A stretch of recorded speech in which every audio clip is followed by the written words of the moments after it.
Teologia e teosofia. A diferença que você sempre quis saber.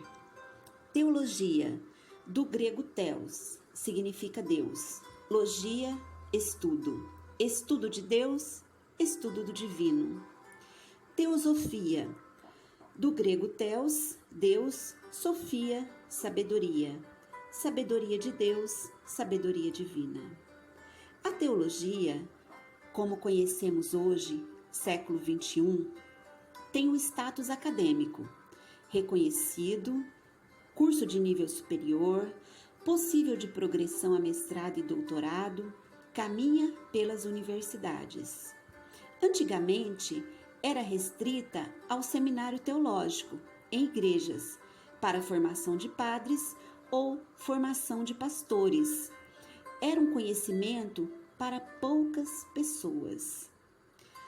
Alguns dizem até que a teologia veio antes da filosofia e ambas são conhecidas como duas ciências sagradas.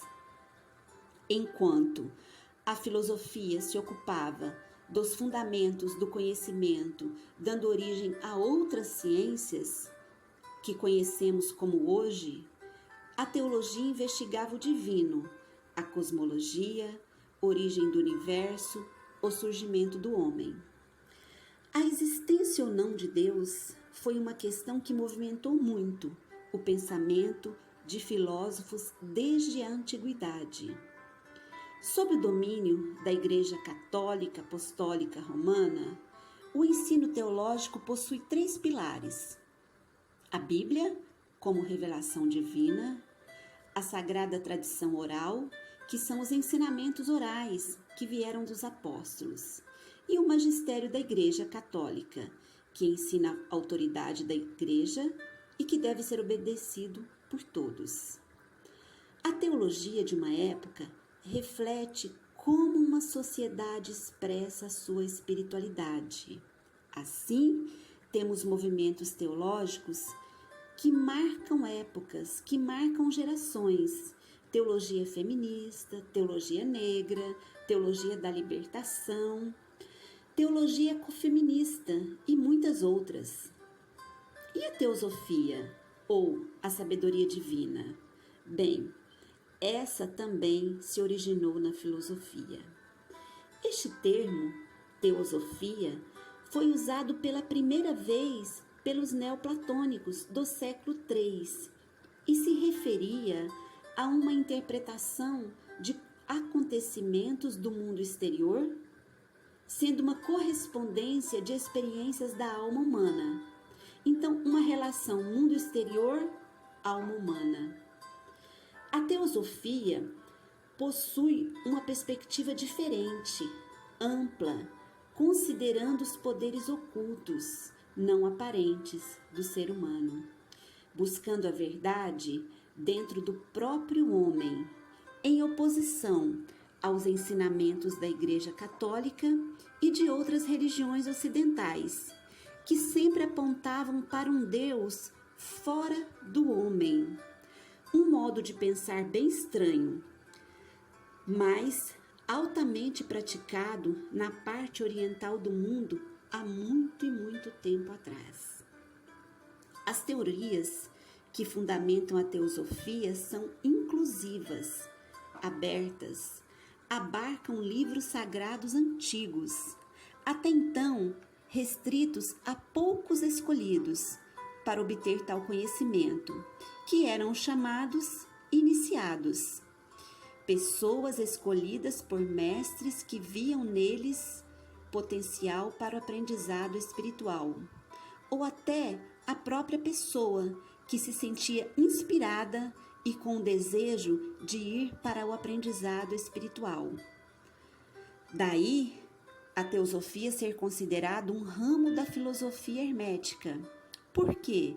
Hermético é tudo aquilo que tende a ser obscuro, enigmático, pouco claro. Isso porque muitas teorias e práticas eram transmitidas oralmente e não divulgadas. E os poucos que tinham esse conhecimento preferiam até ficar no anonimato. A teosofia baseia-se em ensinamentos do Antigo Oriente sobre o divino, o transcendente. Ela considerou desde os primeiros escritos humanos sobre o tema, encontrados em sânscrito, os Vedas, que são a primeira literatura espiritual que existe, considerada patrimônio imaterial da humanidade. No século XIX, a filosofia da religião parecia estar superada e adormecida no Ocidente, até que a teosofia chega e renova o debate e as ideias, apresentando novos caminhos para que a sabedoria divina seja compreendida e estudada. Isso graças a figuras como Helena Blavatsky, que em 1875 funda, juntamente com o coronel Henry Olcott, a Sociedade Teosófica, uma instituição para divulgar e ensinar teosofia. O que antes era ciência oculta, restrita à cultura oriental, agora estaria disponível, clara, acessível a todo aquele que assim desejasse. Em 1877, foi publicada a primeira grande obra de Helena Blavatsky, chamada Isis sem Véu, uma chave para os mistérios da ciência e da teologia antigas e modernas. Foram 1000 exemplares vendidos em 10 dias, numa época em que não havia internet para divulgar. A teosofia retira o véu entre o material e o espiritual de forma racional. Esclarece a verdade entre esses mundos.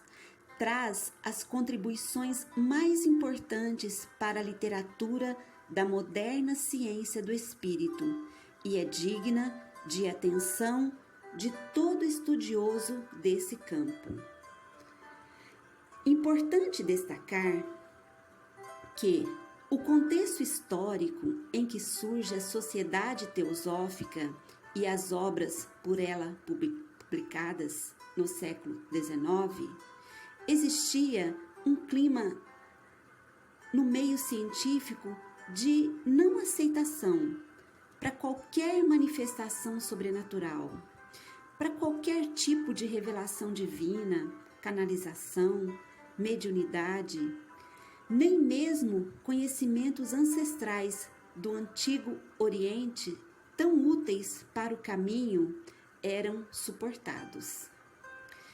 Mesmo que houvesse provas que fossem irrefutáveis, e Helena Blavatsky se submeteu a muitas sessões públicas com sua paranormalidade para este fim. Assim, a teosofia emerge num contexto de crítica, julgamento e preconceito. Mas se hoje pensamos como pensamos sobre os temas espirituais, alma, espírito, energia, vibração, corpo astral, Deus interior, eu superior, agradecemos a Helena, que abriu caminhos com os seus ensinamentos, apesar de tão criticada por isso. No prefácio de Isis sem Véu, Helena usa uma exclamação latina, abre aspas, quando consideramos a ácida oposição que deveremos afrontar, quem melhor do que nós, ao entrar na arena, teria o direito de inscrever sobre seu escudo a saudação do gladiador romano a César, morituri te salutante, que significa, salve César, os que vão morrer te saúdam, fecha aspas. A teosofia nasce em meio à guerra, a teologia nasce em meio à paz. Ambas na busca por desvendar a verdade, cada qual com suas ferramentas e em seu próprio tempo. Irmã mais velha abre caminhos, compassiva, pioneira a teologia. Irmã mais nova, revolucionária, potente, democrática, a teosofia. Filhas do divino poder supremo, o amor. A serviço de estudantes, peregrinos e buscadores espirituais, a nosso serviço. Eu sou a Jus Rezende, professora no curso de Teologia da Unicidade. Se ainda não é inscrito e puder, inscreva-se no canal, fiquem com Deus e até a próxima.